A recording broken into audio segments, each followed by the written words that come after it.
పద్మారెడ్డి. ముందుగా కాలకాల చక్ర ఛానల్కి స్వాగతం. నవగ్రహాల్లో 7వ వాడైన శనీశ్వరుడు గురించి ఒక్కసారి తెలుసుకునే ప్రయత్నం చేద్దాం.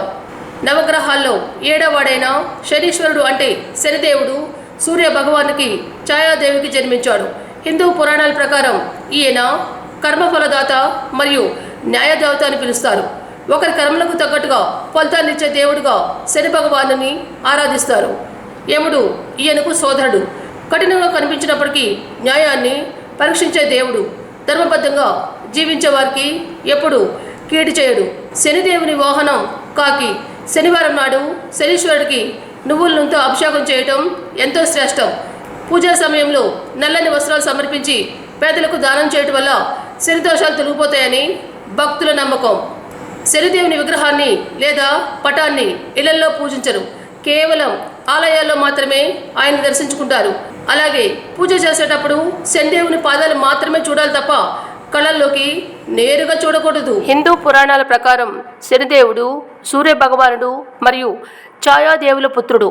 ఆయన కర్మలకు అనుగుణంగా ఫలితాలను ఇచ్చే న్యాయాధిపతి. మనిషి ఆలోచనలు, మాటలు మరియు పనులను బట్టి శుభాశుభాలను ప్రసాదిస్తాడు. శనిదేవుని జన్మ వృత్తాంతం మరియు శివునితో గల కథ ప్రసిద్ధమైనది. శనిదేవుడు హిందూ పురాణాల్లో కర్మ, న్యాయం మరియు క్రమశిక్షణకు అధిపతి.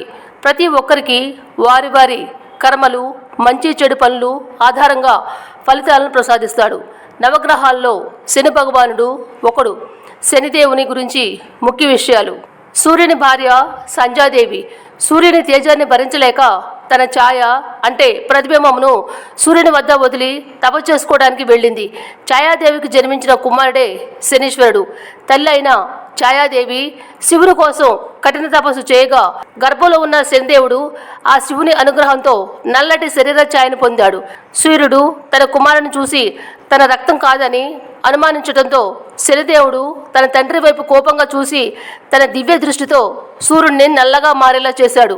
నవగ్రహాల్లో 7వ వాడైన శనీశ్వరుడు సూర్య భగవానికి ఛాయాదేవి కలిగిన కుమారుడని శాస్త్రాలు చెప్తున్నాయి. నిజానికి శని భగవాన్ని మనసారా పూజించి ఆరాధిస్తే భక్తులను కష్టాల నుంచి గట్టెక్కించే కళంకము లేని కరుణామూర్తి శనీశ్వరుడని పండితులు అంటున్నారు. జనన వృత్తాంతం. అతిథి కశ్యప ముని కుమారుడైన సూర్య భగవానికి 3 భార్యలు. ఉష అంటే సంధ్య, ఛాయ, పద్మిని. లోకాలన్నిటికీ వెలుగునిచ్చే సూర్యుడు త్వష్ట ప్రజాపతి విశ్వకర్మ కూతురు సంధ్య ఉమాదేవిని పెళ్లి చేసుకున్నాడు. పెళ్ళైన నుండే సూర్యకాంతిని అంటే తేజస్సును భరించలేక చూడలేక విచారంతో ఉన్న ఉమాదేవిని నారదుడు చూసి విషయం తెలుసుకుని ఈశ్వరుడిని తపస్సు చేసి శక్తిని పొందమని ఉపాయ మార్గం చెప్పెను. అప్పటికే తనకు 3 పిల్లలు. మొదటివాడు వైవాస్తవ, రెండవవాడు యముడు, మూడవది కూతురైన యమున. నారద సలహా మేరకు ఉమాదేవి తన నీడకు ప్రాణం పోసి ఛాయాదేవిగా సూర్యుని వద్ద పెట్టి పుట్టింటికి వెళ్ళిపోయాను. కూతురు భర్తకు చెప్పకుండా పుట్టింటికి వచ్చినందున అనరాని మాటలతో నిందించి తిరిగి సూర్యుని వద్దకే వెళ్ళిపోమని చెప్పగా గోప్యంగా ఉన్న ఛాయ రహస్యంగా బయటపడకుండా సదుద్దేశంతో అడవికి పోయి తపస్సు చేయసాగాను. తన అందము, యవ్వనము చూసి ఇతరులు బారి నుండి తప్పించుకున్నటకు గుర్రము రూపంలో మారిపోయి ఈశ్వరుడికి తపస్సు చేయసాగాను.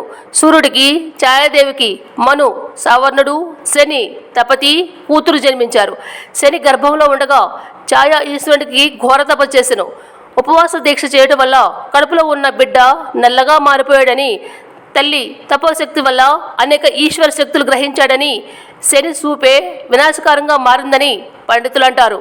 సూర్య తేజస్సు లేని ఈ బిడ్డ తన బిడ్డ కాదని ఛాయని సూర్యుడు అనుమానించి అవమానిస్తాడు. అది విన్న శని తండ్రి అయిన సూర్యుడినే నల్లగా మారిపోవాలని, సూర్యగమనం ఆగిపోవాలని, సూర్యరథం నల్ల రంగుగా అయిపోవాలని శపిస్తాడు. అప్పుడు తన తప్పును తెలుసుకున్న సూర్యుడు ఈశ్వరుని వేడగా జరిగిన విషయమంతా సూర్యునకు తెలియజేయగా ఈశ్వరుని కోరిక మేరకు శని తన శాపాన్ని వెనక్కి తీసుకొని సూర్యుని శాప విముక్తి గావించెను. అంతా సుఖముగా ఉన్న శని సూర్యునిపై పగపూని ఈశ్వరుని తపస్సు చేసి ఎన్నో వరాలు పొందెను. శని జన్మ నక్షత్రం. శని ఇభావనామ సంవత్సరం మాఘమాసం కృష్ణపక్షం చతుర్దశి నాడు ధనిష్ట నక్షత్రంలో జన్మించాడని కొందరంటే, మార్గశిర మాసం బహుళ నమ్మి రోహిణి నక్షత్రాన శివుని ఆశీస్సులతో జన్మించాడని కొందరంటారు. శనీశ్వరుడు కుడి చేతిలో దండము, ఎడమ చేతిలో కమండలము, ఖడ్గము ధరించి ఉంటాడు. లక్ష్మీదేవి సోదరైన జ్యేష్ఠాదేవి ఈమెనే దరిద్ర దేవత అంటారు. అంటే శని భగవానుడు విష్ణుమూర్తికి తోడలుడన్నమాట. యమధర్మరాజుకి సోదరుడు, గ్రహాలకు యమరాజు. హరిశ్చంద్రుడు, నలుడు, పురుకుచ్చుడు, పురురవుడు, సగరుడు, కార్తవీర్యార్జునుడు శని మహిమ వల్ల అనేక కష్టాలు పొంది చివరకు శని కృప వల్లే సర్వసుఖాలు పొందారు. శని దూషణ సర్వదేవతలను తిట్టిన దాంతో సమానమని పెద్దలంటారు. ఆయన్ను పూజిస్తే దేవతలందరినీ పూజించినంత ఫలితం లభిస్తుందంటారు. త్రేతాయుగంలో లంకలో రావణాసురుని శరలో ఉన్న శనేశ్వరుని ఆంజనేయుడు విడిపించాడని ఒక కథనం. అందుకే హనుమద్దీక్షలో ఉన్నవారిని, అలాగే మందుడికి ఇష్టమైన నల్లటి వస్త్రాలను ధరించే అయ్యప్ప దీక్షాపరులను ఆయన బాధించుడని నమ్మిక. శనీశ్వరుడు మరియు హనుమంతుడి మధ్య జరిగిన సంఘర్షణ. హనుమంతుడిని పూజించడం వల్ల శని భగవాను యొక్క ఉనికిచే ఏర్పడే ప్రతికూల ప్రభావాల నుండి ఉపశమనాన్ని పొందవచ్చని విశ్వసిస్తారు. రామాయణంలో హనుమంతుడు రావణుని బారి నుండి తనను రక్షించినందుకు కృతజ్ఞతగా ఎవరైనా హనుమంతుని ప్రార్థించినచో, ముఖ్యంగా శనివారాల్లో వారు శనిగ్రహం యొక్క దుష్ప్రభావాల నుండి విముక్తులవుదురు, లేదా కనీసం వాటి ప్రభావం తగ్గుతుందని శని హనుమంతునికి ప్రమాణం చేశాడు. శని భగవానుడు మరియు హనుమంతుని మధ్య జరిగిన ఇంకొక సంఘర్షణ గూర్చిన కథనం ప్రకారం శని ప్రభావం హనుమంతునిపై మొదలవుతుందన్న సూచికగా ఒకసారి శని హనుమంతుని భుజాలపై ఎక్కాడు. అప్పుడు హనుమంతుడు భారీ కాయనుగా అవతరించగా శని హనుమంతుడి భుజాలు మరియు వారి ఉన్న గది యొక్క పైకప్పు మధ్య బంధింపబడ్డాడు. ఆ నొప్పిని భరించలేక శని భగవానుడు హనుమంతుణ్ణి తనను విడిచిపెట్టమని వేడుకుంటూ, ఎవరైనా హనుమంతుని ప్రార్థించినచో ఆ వ్యక్తిపై తన శని యొక్క దుష్ప్రభావాలను తగ్గించుట లేదా పూర్తిగా నిర్మూలించబడినట్లుగా చేసేదని శని భగవానుడు మాటిచ్చాడు. ఆ తర్వాత హనుమంతుడు శనిని విడిచిపెట్టాడు. పూర్వము కృతాయుగంలో కైలాసంలోని పరమశివుని దర్శించవచ్చిన నారదుడు పరమేశ్వరునికి నవగ్రహాల్లో శనిగ్రహ ఆధిక్యతను బహువిధాలుగా చెప్పాడు. నారదుడు చెప్పిన శనిగ్రహం పొగడ్తలు శివునికి నచ్చలేదు. ఆ కారణంగా శని అంతటి శక్తిమంతుడైతే తన ప్రభావాన్ని తనపై చూపి తనను పీడించి శని శక్తి సామర్థ్యాలు నిరూపించుకోమని శివుడు అనగా నారదుడు ఆ విషయము శనితో చెప్పెను.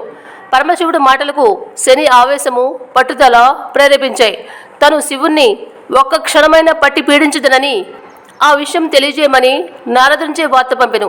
ఈ విధంగా నారదుడు శివశనుల మధ్య తగాద సృష్టించాడు. నారదుడు తక్షణం శని చెప్పిన మాటలు శివునికి తెలియజేసి శని ప్రభావాన్ని పడకుండా జాగ్రత్తగా పడమని చెప్పి వెళ్ళిపోయాడు. శని తనను ఎలా పీడించగలడో చూస్తాను అనుకుంటూ కైలాసం నుంచి మాయమై దండకారణ్యం దారిపట్టాడు శివుడు. ఎవరి దృష్టికి ఊహకు రాని చోటు కోసం ఆలోచించాడు. ఆ అడవిలో తూర్పుగోదావరి జిల్లా రావులపాలెం వద్ద మందపల్లి గ్రామనందు ఒక పెద్ద రావి చెట్టు త్వరలో ఈశ్వరుడు దాక్కున్నాడని, తపస్సు చేశాడని పురాణాలు చెప్తున్నాయి. మరునాడు ఉదయం ఈశ్వరుడు కళ్ళు తెరిచేటప్పటికి శని ఎదురుగా నిలబడి ఈశ్వరుడికి నమస్కరించాడు. అప్పుడు ఏమైంది నీ శబ్దం అని పరిశీలించాడు ఈశ్వరుడు. ఆయన మాటలకు శని పరిహాసం చేస్తూ, పరమశివుడంతటి వాడు దేవతలకు, ఋషులకు మరి ఎందరికో ఆరాధ్య దైవం. చల్ని ప్రశాంతమైన కైలాసం నుంచి పారిపోయి దండకారణ్యంలో పరుగులు పెట్టి దిక్కులేని వాడి వలె చెట్టు త్వరలో దాక్కోవడమంటే ఆ క్షణంలో చెరిపట్టినట్లు కాదా అని అడిగాడు శని నెమ్మదిగా, వినయంగా. శని సమయస్ఫూర్తికి, వినయానికి, ఆయన ప్రభావానికి, పట్టుదలకు మెచ్చుకున్నాడు శివుడు.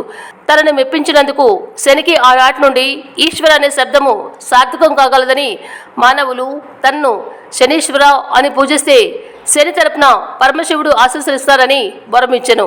అలా శనిగ్రహం శనీశ్వరుడయ్యాడు. సృష్టి, స్థితి, లయకారకుడైన ఈశ్వరుని ఆహా శని ప్రభావమునకు లోనయ్యాను. సామాన్యులైన మానవులు శని ప్రభావం వల్ల ఎంత ఇక్కట్లు పడుతున్నారో కదా అని ఆలోచించి ఈశ్వరుడు, శని, నేను ఇక్కడ తపస్సు చేసినందువల్ల నీవు నా పేరు కలుపుకొని శనీశ్వరుడు అనే పేరు పొందగలవు.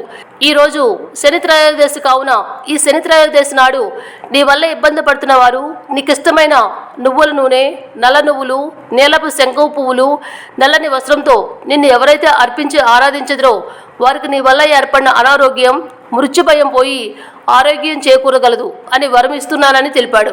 తదుపరి త్రేతాయుగంలో రాముడు, ద్వాపర యుగంలో కృష్ణుడు, పాండవులు, మహాములు అందరూ కూడా ఈశ్వరునికి అర్పించి తమ దోషాలు పోగొట్టుకున్నారు. శనివారం శని త్రయోదశి తిథి వచ్చిన రోజున శనికి నువ్వుల నూనెతో అభిషేకం చేసి ఆ స్వామికి ఇష్టమైన నల్ల నువ్వులు, నల్లటి వస్త్రం వంటివి దానం చేసిన శని ప్రసన్నుడవుతాడని, ఏలినాటి శని, అర్ధాష్టమ శని బాధల నుండి ఉపశమనం లభిస్తుందని భక్తుల ప్రగాఢ విశ్వాసం. శని భగవానునికి అత్యంత ప్రీతికరమైన రోజు శనివారం, శని త్రయోదశి. తన రాజ్యంలో నెలకొన్న కరువు మరియు పేదరికానికి శని భగవానుడే కారణమని గుర్తించి ఆయనతో ద్వంద్వ యుద్ధానికి సిద్ధపడ్డ ఏకైక వ్యక్తి దశరథ మహారాజు. దశరథ మహారాజు యొక్క సుగుణాలను మెచ్చుకుంటూ శనీశ్వరుడు, నేను నీ బాధ్యత నుండి తప్పించుకోగలను, కానీ నీ ధైర్యానికి ముగ్ధున్నయ్యాను. ఋష్యశృంగ మహర్షి నీకు సహాయం చేయగలడు. ఎక్కడైతే ఋష్యశృంగుడు నివసిస్తాడో ఆ దేశంలో కరువు కాటకాలు ఉండవు అని చెప్పాను. శని భగవాన్ని దీవెనలు అందుకున్న తర్వాత దశరథ మహారాజు ఋష్యశృంగుని తన అల్లుడుగా చేసుకుని తమ సమస్యను తెలివిగా పరిష్కరించుకున్నాడు. ఋష్యశృంగుడు ఎప్పుడు అయోధ్యలో ఉండే విధంగా దశరథుడు కుమార్తెగా చెప్పబడే శాంతను ఆమెకిచ్చి వివాహం జరిపించాడు. చూశారు కదా సూర్య భగవానుడు మరియు ఛాయాదేవుల పుత్రుడు శనిదేవుని గురించి.